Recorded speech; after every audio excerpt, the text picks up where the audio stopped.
Well, good morning, everybody. Today is the third in the series we've been doing called Basic. And why basic? Because we have the tendency to make things complicated. Connecting with God was never intended to be complicated. It was to be easy. Why? Because when Jesus came to the earth, he showed us it was far easier than we understood. Why? Because his message was basic. Because faith is relational.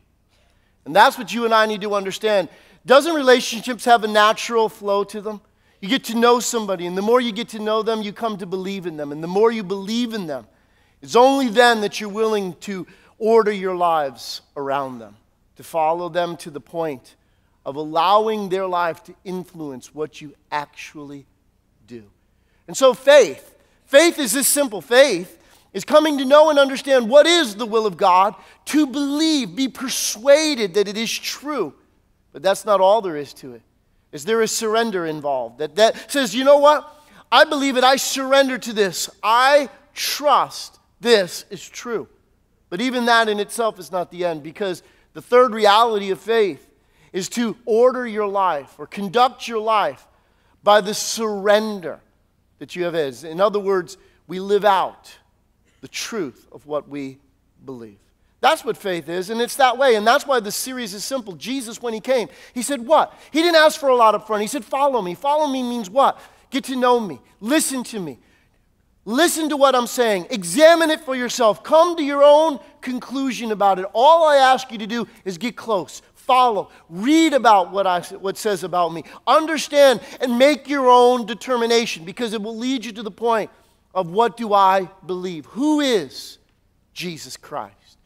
Who have I assessed or understood by what I have been exposed to, by following him, what I've learned about him? What judgment, what decision do I make based on that? What do I believe? And then reality from that end leads us to the third part, which we're going to talk about today, obey. Now that's the part that makes everybody nervous. That's the part that gets everybody jittery. Ooh, it was all fun following, and it's wonderful to come to believe. But now you're talking about obey. And why does that freak out folks? Because usually what's happened is many people have been exposed to the gospel, to a connection with God out of order. Immediately they come into church and they hear, obey, obey. And automatically everybody's expected to obey. In fact, Christians sometimes expect people who are not even believers to obey the truth when they don't even have a relationship with God. And that's why people have been drawn away. That's why people have been freaked out when it comes to this subject of obedience. Because Jesus never started there. Jesus said, come, follow me, learn about me. Because what you learn about me will lead you to believe in who I am. And it's only after you determine for yourself personally what you believe, it's only then that you'll be willing to order your life around what I teach, what I say. And guys, it's always been that pattern with God. What's the most famous list of rules that's ever been given to humanity? I want to take a stab at that. What's the most famous list of rules? The 10 Commandments, right? But you see, when you read the Bible, and I do encourage you to be Bible readers, because the story is fascinating. It'll change your life. That we should not be ignorant of what the Bible teaches. But here's the point. God didn't show up in Egypt and say, hey, I'm the God of your fathers, Abraham, Isaac, and Jacob. Here's a bunch of rules. Follow these. See you later. No, God didn't do that. What did he do? He showed up in Egypt. He said, I am the God of your fathers, Abraham, Isaac, and Jacob. And what did he do next? He delivered them out of captivity in Egypt. It wasn't based on anything they did. It was God showing up and showing off to show that I am the one true and living God. The covenant of your father Abraham. I am here to honor on this regard. And you haven't known me, so let me show you who I am. So he delivers them out of Egypt. He splits a sea before them. He feeds them in the wilderness when they had no food. He brings water to them out of a rock when there was no source of water other than. He protects them. He loves them. He shows them. He cares for them all this time, all this journey. And then eventually, he leads them to a mountain in Arabia. And on that mountain, he gives to Moses the 10 Commandments. See, God was showing ahead of time, I have your best interest. I love you. I care for you. Our relationship isn't formed by what you've done. It's because I've chosen to love you. Now I want you to believe in me. And now that you believe in me, here is how I want you to order your life. And why did God ever give the 10 Commandments? This is something that people have been baffled about over the centuries. The 10 Commandments didn't bring freedom. No, God brought freedom to them. The 10 Commandments was to give them a quality of life that was better than what they had known before. It was to teach free people how to remain free, how to not go back into bondage, how to not be overtaken by all the situations that would tempt you to be bound in life. Follow me, do what I say, because I want to give you a higher quality of life, a better way of living. But he didn't show up there. Because why? We don't give into, we don't follow, we don't submit, we don't order our lives around ones that we don't really love, that we don't really honor, that we don't really know well. And God says, learn to know me. Come, follow me. Because what you believe about me will eventually lead you to obey. Because here's the deal. It's obedience that truly makes all the difference in your life. And before you obey, it will be of a relationship that's formed. In fact, if you have a Bible today, I want you to turn to two passages. If you're new to Bible reading, just find the New Testament. The New Testament starts with 4 stories of Jesus, written by 4 different authors: Matthew, Mark, Luke, and John. We call them the Gospels. They tell the good news of what Jesus did. And I want you to find the book of Matthew, Matthew chapter 7. And I want you to find the book of John, the Gospel of John, chapter 14. And we're going to start in John chapter 14. Let me set it up for you what's going on here before we read the passage we're going to look at. This is the night in which Jesus would be betrayed. He had spent 3.5 years with these people who were assembled with him, what we call traditionally the night of the Last Supper. These were Jesus' most loyal followers. These were ones who had come to believe in him. And now Jesus is talking to them intimately. Now, before he's about to depart, he gets into this end and look at what he says. Understand the intimacy of this night. This wasn't to the greater crowd at large. These were to the people who were already been following him, who had already come to believe in him, that he was the one sent from God. And now, look at this. John chapter 14 and verse 15, he says this: if you, what? Love me. Now, how do you know when somebody loves you? Because of what they tell you? Don't you want words to equal actions? If somebody tells you, if you're married to someone who says, promises to the world, I love you, I love you, I love you, but never does anything for you, never listens to anything that you say, would you equate them to truly loving you? And so Jesus says this, because he's always wanted relationships. See, God will always honor mankind's determination to choose for themselves. God never demands love of humanity. God is vulnerable enough to offer the opportunity for us to choose to love him or not love him. That is your choice, and God will always stand behind your choice. In fact, one of the things you need to understand, God's never your problem. God is never your problem. God doesn't bring the problems. Life brings its own problems. God wants to be involved in our lives, but he wants a relationship with us. And so Jesus says these words: if you love me, okay, I say I love you, but how do I know if I truly love you? You will obey my commandments. Again, who do you believe I am? What do you believe about me? Do you believe I have your best interest at heart? Do you believe I am the Son of the living God? Then you'll understand that listening to what I say, doing it, is for your best interest, and it is how you express your love for me. And that's what we need to see, is that Jesus only asked for obedience from the ones who loved him.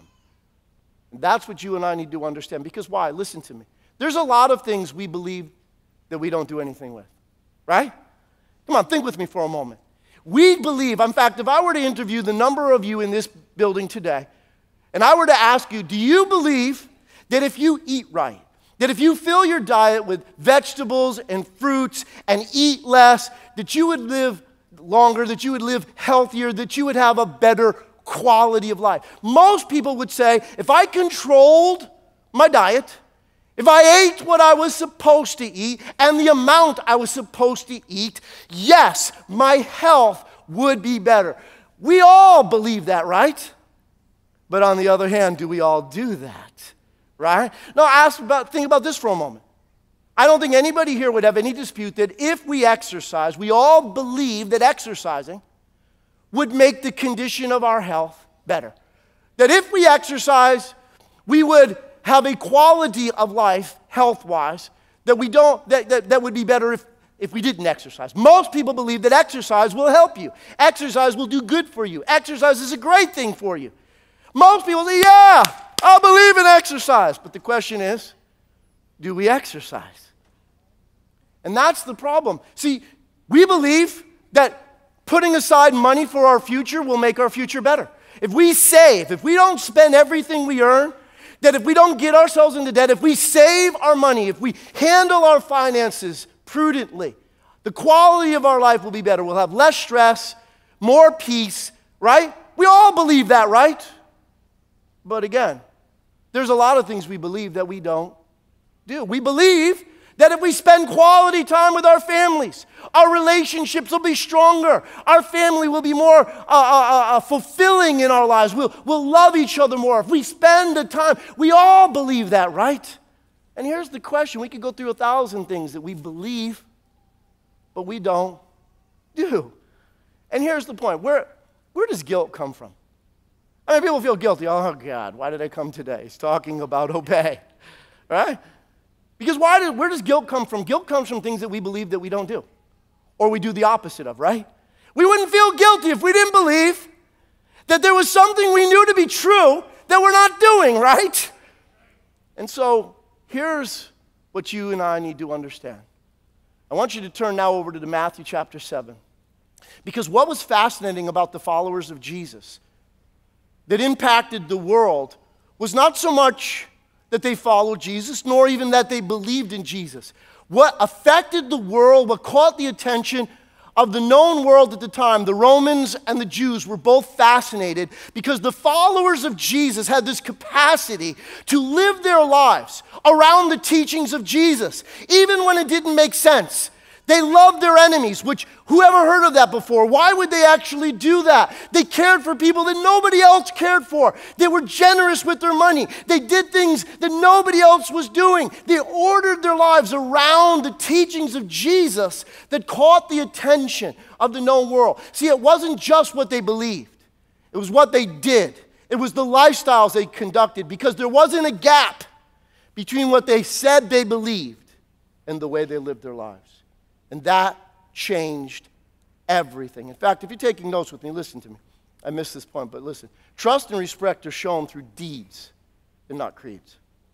In other words, we have a lot of creeds in Christianity, a lot of things we say we believe, but do they dictate the way we live? Here's the simple way we say it.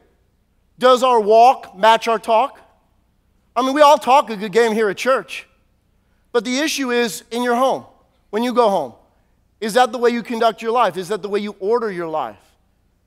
Do what you say and what you do, are they equal? Or is there a gap from what we say we believe to the way we actually live? The lifestyles of Jesus believers, their creeds and their deeds were absolutely in unity together. Because here's the big point. If you're taking notes with me today, listen. Here is the big point that you need to get. Obedience is the game changer. Obedience is the game changer.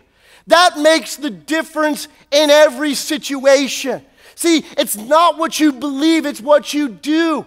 See, if you go and see the doctor and he gives you a prescription and he tells you this is what you're to do, if you take that home, throw it in the closet, ignore his advice, will it affect your health? Usually in the negative capacity, right? The only way what he's prescribed for you will help you is if you take it, if you do it. And that's the way it is in any area of life. When we're given advice by professionals, it's not what we know, it's what we do. Because I could dare doubt that there are many of us here. We may have sat down with a financial planner, and we may have looked at our future. We say, you know, we need to save this, we need to do this, we need to do retirement, and we have all these plans in binders that look great, that are filed in cabinets and we do nothing with. You see, obedience is the game changer. It's that way in life. And so here Jesus, he's dealing with his disciples, and in his most famous message of all, Jesus' most famous sermon, is what we call to, or literally in the church world called the Sermon on the Mount. It wasn't given to the masses at large. He spoke this to his disciples, people who had chosen to follow him, and many of them actually had come to believe that he was the one sent from God. And so Jesus begins to teach them a way of living that's so radical, that's so different than anything they'd ever heard before, anything they'd ever understood before. In fact, when you go through it, in fact, if you never read it, it's Matthew chapter 5 through 7. It's so fascinating. Okay, we're going to look at 7, but listen. In that, he said to them things like this: you have heard it been said of old, which is amazing to me. Stop for a moment.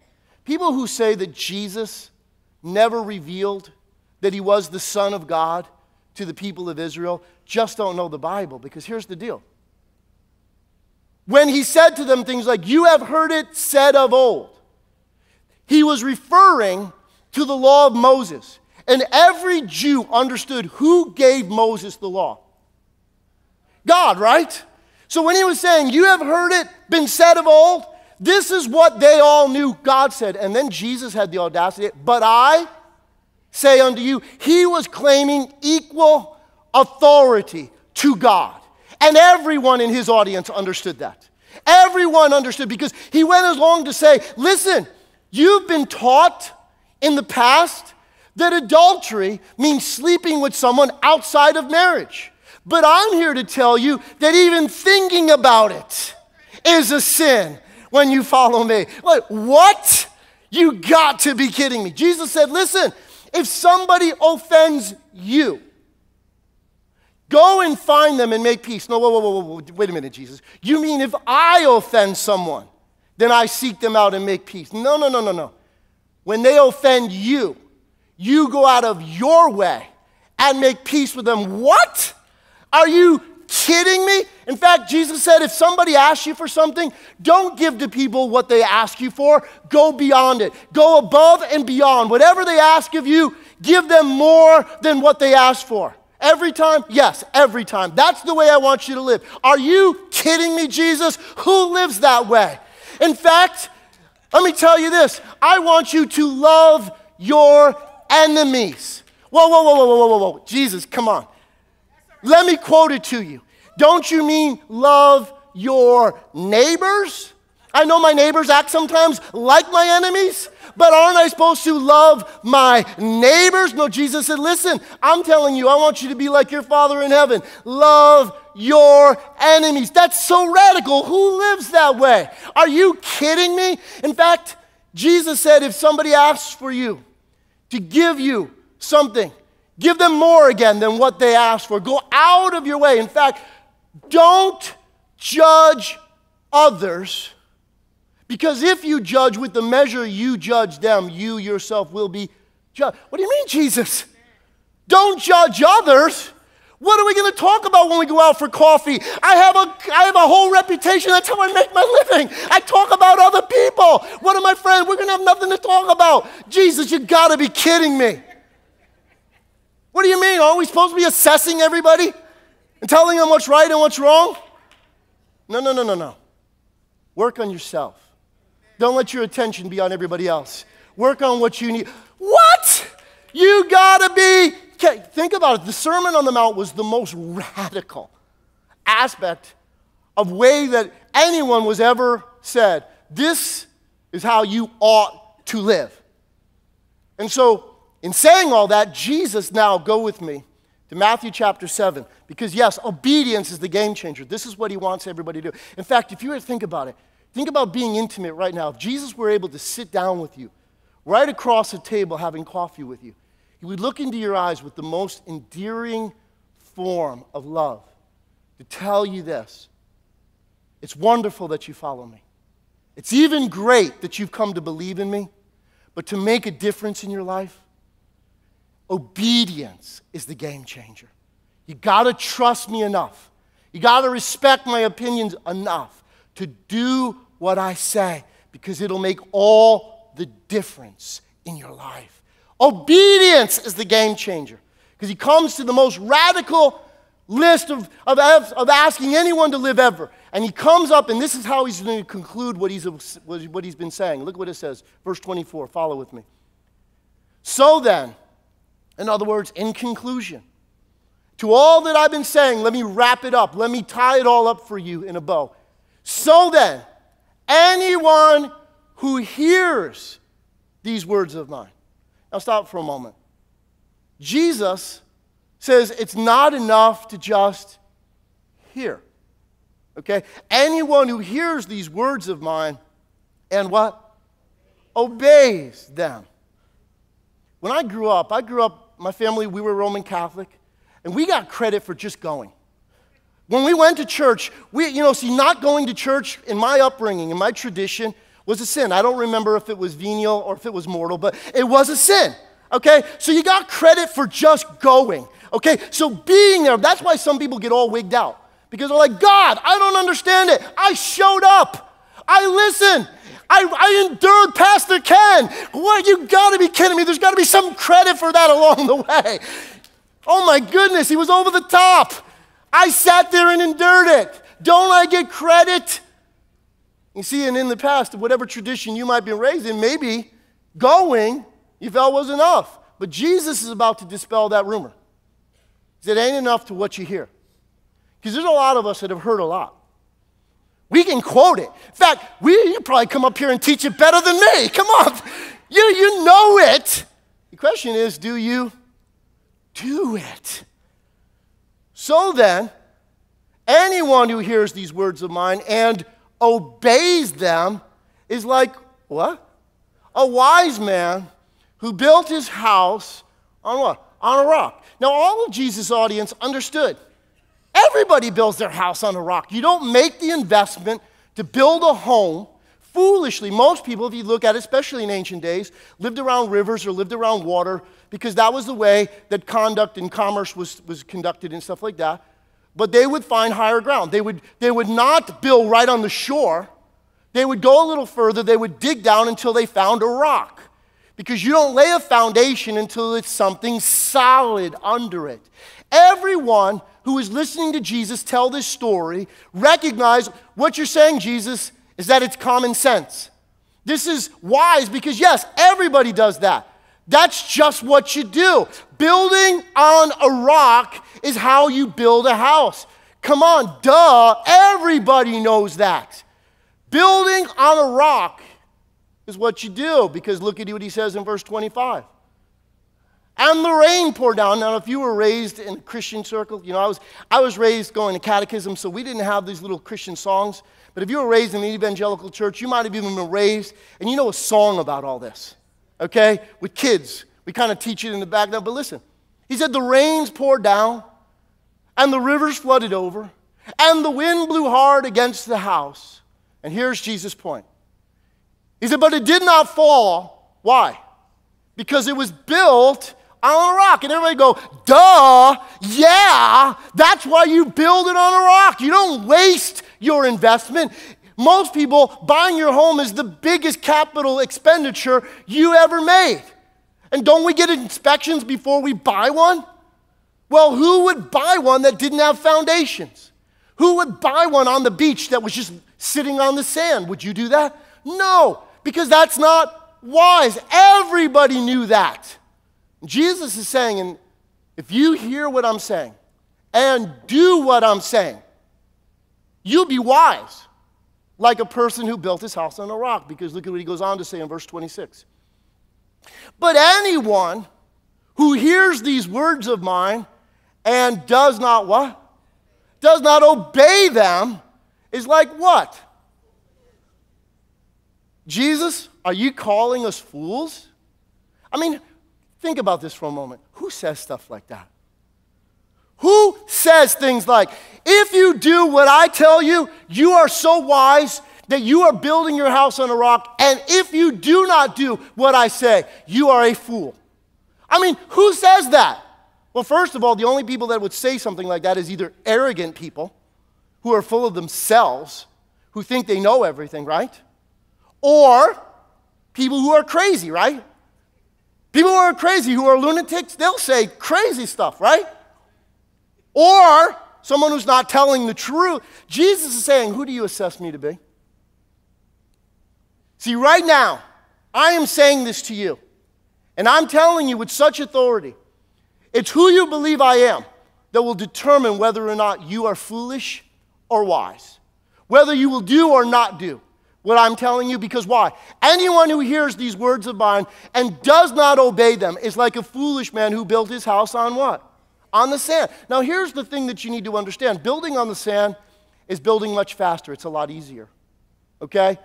Constructing and laying foundation, that's the hard part. Putting up the sheetrock, painting, that's the easier stuff. That goes a lot quicker. You ever watch a house get built? It's always more intense in the beginning. Digging and laying and pouring the concrete and going through all of that, right? But the strength of the foundation is critical to the structural integrity of what you're about to live in. So you put up with all that, right? Because every wise person knows you build it on a rock. You make sure you have a strong foundation. But foolish is to try to think. And here's the deal. Jesus is saying there are no shortcuts. People come into Christianity and say, all right, how do I get to the end game? And listen, Jesus is telling us the truth. You got to build your foundation on the rock. There's no shortcuts. There's no easy road. You got to do it old school. You got to build it on the rock. You got to hear what I'm saying and actually go out and do it. There's not a pill you can take. There's not a magic prayer you can do to make it all go quick. You got to learn by doing. That's the way it works. But then he goes on to say in verse 27, and the rain poured down and the rivers flooded over and the wind blew hard against the house and it fell. And what a terrible fall it was. Now here, listen to me for a moment. Notice this. The storm came to both homes. See, God is never your problem. Life has difficulties. All you have to do is live on this planet and you will have storms in this life. You don't even have to write that down. The fact of the matter is, you live long enough, you're going to have storms come your way. Here is what Jesus is not saying. Can I dispel one of the things that kind of wig out people and a false belief system that people have? Following me, obeying what I say, doesn't mean you will never face difficulties or trials or storms in your life. No, storms come to every home. Jesus didn't promise that following me meant that you would live storm-free. No, what he did promise was this: if you listen and do what I say when the storm hits your house, because a storm will hit your house. You will deal with difficulties. You will deal with challenges in life. When you have listened and done what I have asked you to do, when the storm hits, you will be standing when everything else is falling around you. That's what you can stand on. That's the fact is, yeah, you may lose a shingle or two, you may break a window, but your house will be intact. You'll still be standing no matter what the economy does, no matter what goes on in culture. When you build on the solid rock of who Jesus is, what he's taught, because you believe who he is, because you love him for who he is, when you follow when no one else is following, do when no one else is doing, you can have the assurance that when the storm hits, you will still be standing. That's why Jesus said, this is what makes a difference. Obedience is the game changer. You may not know, you may not understand why right now. You may not even understand it intellectually. Maybe nobody around you is encouraging you. But if you are taking the steps to do what I say, you are wise. And when storms of life come, they will not take you down. That's what you can count on. That's what you can be assured of. That's what it is. Because why? Obedience is the game changer. It makes all the difference in the world. Isn't that what every loving parent looks across the table and tells their child? Listen, I know what your friends are telling you. I know what culture is telling you. But mom and dad understand something that we know differently. Things 5 years from now are going to look a lot differently. You don't need to go through hardships. You don't need to go through difficulties. Just do what we're asking you to do because you know that we love you. You know that we have your best interest at heart. If you do it, you will not regret it. You will not have to live with all of the craziness of trying to forget the stupid decisions that you can't unwind, that you can't get out of. Listen, and God is a loving Heavenly Father that is saying to every one of us today, obedience is a game changer. And so listen, Jesus, when he finished this, look at what happened. Verse 28, And Jesus finished saying these things. The crowd was amazed at the way he taught. Why were they amazed? Look at verse 29. He wasn't like the teachers of the law. Instead, he taught with what? Authority. He knew what he was talking about. He added their best interest at heart. With all that you've seen about me by following me, what you've come to believe about me, now is where the rubber meets the road, because the difference in your life is when you're willing to step out of your comfort zone and actually do what I'm asking you to do, because that'll make all the difference in your life. And that's what the determination is. Will you be wise or will you be foolish? The choice is yours. So this story of Jesus hits all of us in this room in a different way, in one of three ways. If you're taking notes with me, listen. To some of us, it's an affirmation. This story is an affirmation. It's an encouragement. Because you've been wondering, why am I doing all this? I mean, I've made the decision not to have sex outside of marriage, and my friends think I'm crazy. People around me think I'm a nut. They say, come on, you don't buy a car unless you test drive it. What, are you crazy? That's antiquated. That's out of date. Come on, get with the times. Know what's going on. But you say, no, I'm going to follow Jesus. I'm going to do what Jesus says. You may be sitting out there, and now you're just going through tax season, and your tax accountant or your financial planner looks at you and says, what are you doing with your money? Oh my God, you're giving that much of your money away? What, are you crazy? Are you nuts? Is there something wrong with you? Do you have a screw loose? Has somebody brainwashed you? And you're like, no, I'm just living, I'm being a blessing. I'm living after the principles. I'm living my life according to the teachings of Jesus. See, people around you are like, what's up with you? Why are you forgiving them? Why are you letting them off? Do you know that person, what they did to you? Why would you forgive them? You can hold this over them. You can torment their life. No. God freely forgave me. I'm going to forgive them. You and I need to recognize when we obey the teachings of Jesus, people may not understand. Your family, if they're not followers of Christ, they're like, something happened to you. You're a part of a cult. They brainwashed you. What's going on? Why? See, I told you there was something about calling that place vertical. It's weird. It's strange. They're putting a spell on you. But here's the point. When we're following Jesus, it doesn't matter if anybody else is following along. I believe that he is the Son of God. I believe he loved me and he gave himself for me, so I don't have to try to explain it. You're probably not going to get it. Just follow. Make your own decision. You don't have access. I have come to believe that he is the one who loves me, that he has a plan. See, to some of you out there, it's an affirmation. Some of you, you can say, you know what? That's right. I know, because I've been through storms. And if it wasn't for my faith, I wouldn't be here today. Yeah, I went through some hard times. Yeah, not everything was pretty, but I'm standing today. I can attest. Jesus is telling the truth. I am so glad I did what he said. And so some of you, it's an affirmation. To some of you, it's a warning. It's a warning. Because you've been around long enough. I mean, you could quote it back to me. You tell all your friends. You know it better than other people. But you don't do it. You have 1,001 excuses why you don't obey God.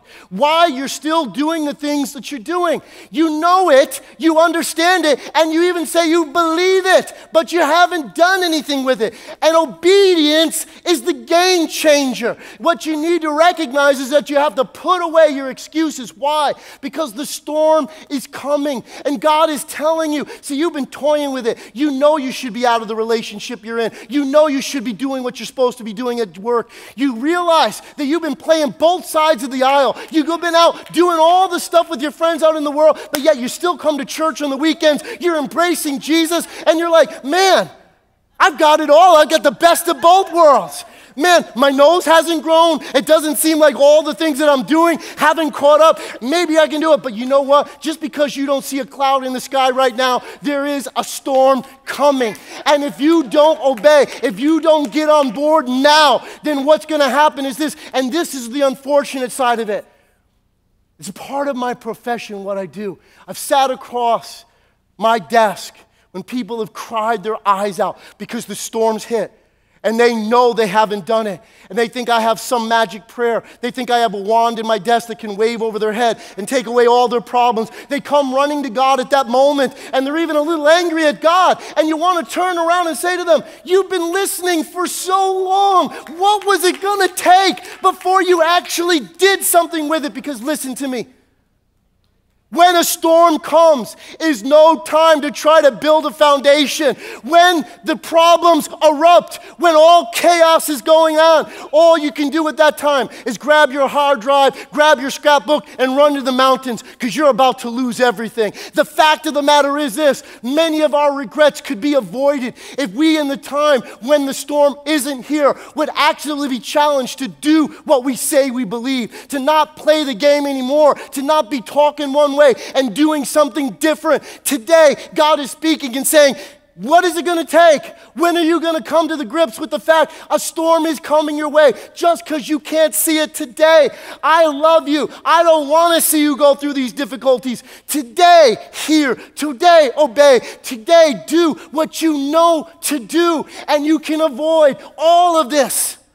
Don't go by what's going on today, like tomorrow is not coming. And what am I talking about? I'm not talking about obeying for a week. I'm not talking about obeying for a month. I'm not talking about obeying for a year. I'm talking about a lifestyle change. I'm talking about living your life according to the teachings of Jesus, ordering your life around what you know to be true, and stop playing the game. God is saying to you, this message is a warning. Not that I'm your problem. God is never your problem. Life is an equal opportunity destroyer. God said, if you would listen to me when life's problems come your way, because you don't need to have a degree in rocket science to know that life happens to everyone. Problems come to every home. And now God is saying, this is the way you can endure the storm. This is the way you can get through, but it won't be any other way. Obedience is the game changer. It's not showing up. It's not listening. It takes more than that. I love it that you follow. I love it that you believe, but until you obey, nothing's going to change. And therefore, today, the decision is yours. Will you obey? Because to some, it's a warning. And lastly, to some, it's an explanation. Because all hell has broken loose in your life. Maybe that's the reason you're back in church. All of a sudden, everything's going. The marriage you thought was so great, now you've gone through a horrible divorce. Maybe the kids that you were raising have gone their own way. They're on drugs. They're hanging out in places you wish you didn't. And now you're regretting going, man, I thought, we only had so many weekends, and going away and having fun and, skipping church, that was the easy thing to do. Why didn't bring my kids up that way? Oh, and all of a sudden now, you're like, wow, maybe they'll understand. See, it's an explanation to some people because you're doing things today you thought you'd never do again. You've turned back to alcohol. You can't control your anger. You're having all parts of difficulties in your life. And today's message provides for you the understanding. It's an explanation. It's because there were times when we knew and we ignored. We developed a lifestyle of hearing and not doing. To listen and to be sermon connoisseurs. That we were to judge the content and the color and the bouquet and the fragrance. But we actually never ate, never actually did anything with all that we heard. And here your Father in heaven loves you so much. You may have lost everything, and here's the good news for you today. You can begin again. Your Father in heaven is a God of second chances, third chances. He's a God of fresh starts. Today, once the storm is blown by, once all the debris is settled, you can begin to build your life over again. In between services, a man came up to me and shared that story with me. It was so personal and so real. He said, Pastor Ken, I was that worst person. I had a great job. I had gotten up to a place where I was in high-level management making a lot of money. He said, but my life fell apart because I had attended church, but I had my own private life, and my drinking got the best of me. And I got arrested, and I got DWIs. I had to resign in shame from my job. I had lost everything. But I came back, and I've been rebuilding my life again. And I've never, ever been happier. I don't make all that I used to make. I don't have all that I used to have, but I have an assurance and a peace in my heart that I have embraced Jesus, and He is making all things new. So where does that hit you today? Where are you at in that? Because some of you, you're like, man, I wish I didn't come today. I feel like He's been reading my email. I think He's like, God, have you been opening up my text to Him and then going to the wrong person? I know what I'm supposed to do. And man, I'm just being reminded. But here's the deal. The easiest way to get rid of guilt, this message wasn't intended to bring guilt. This is the answer to get rid of your guilt. Because the easiest thing to do is to say, you know what, God, that's me. I'm going to start today. Forgive me because I've listened to more than I've ever done anything with. And today, I'm going to step up to the plate. I'm not going to talk it anymore. I'm going to say yes today. I'm going to begin a lifestyle of obeying. I'm going to start doing what I know to do. I'm going to start obeying right where I am today. I'm going to start to build my life around the teachings of Jesus. I'm not going to just listen any longer. Today can be a new day. To those of you that have been encouraged through it, is to say, keep on keeping on.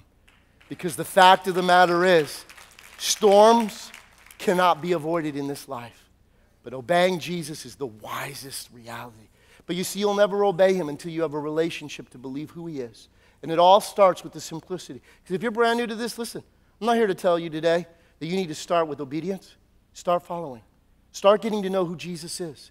Start listening and learning. Start reading and discovering for yourself, because it will lead you to a confrontation to what do you actually believe, because it's what you believe that should inspire your obedience. Obedience is never the first step.